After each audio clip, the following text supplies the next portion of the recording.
I think I like those models of meaningful employment and Mm, frontline employment. I think it's very important. And then supported by an organization like yours, it just gives that a landing pad at something. mm, So there is a backup plan, if something has to go wrong. And there is a support system yeah, set up already. And these participants already have connections within your mm, organization in terms of support workers and peer workers helping them. And mm. so I think it's very powerful to provide these meaningful employment opportunities. When I first started in Effective 30 years ago, I think there were fewer models. You either worked in open Mm, employment in what we'd now call a DEV program, or you worked in what we might have called sheltered workshops or business enterprises or mhm, ADE, and they were the models. Whereas these days, there are a lot more models. The pathways are a lot more varied.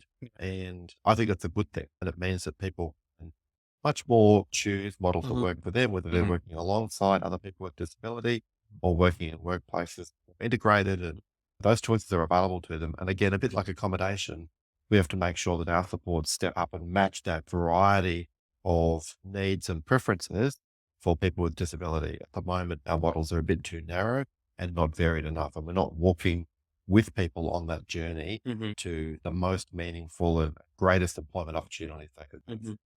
And as you might have gone through this draft strategy on care and support economy, and in which talks broadly on bringing together four sectors: disability, aged care, early childhood, and veteran affairs.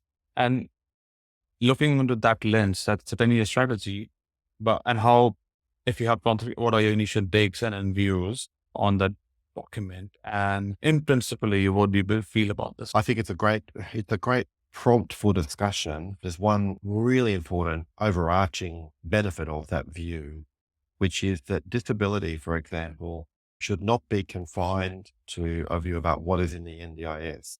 When I traveled to the US, for example, last year, I found assistive technology programs that were available to citizens of a certain state who needed those programs, regardless of whether they needed them because of disability or Hmm. injury or age. They were universally available to Hmm. people who needed them.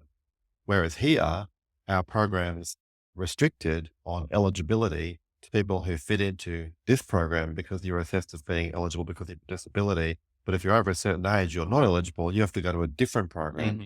And that they are false. They're false divides.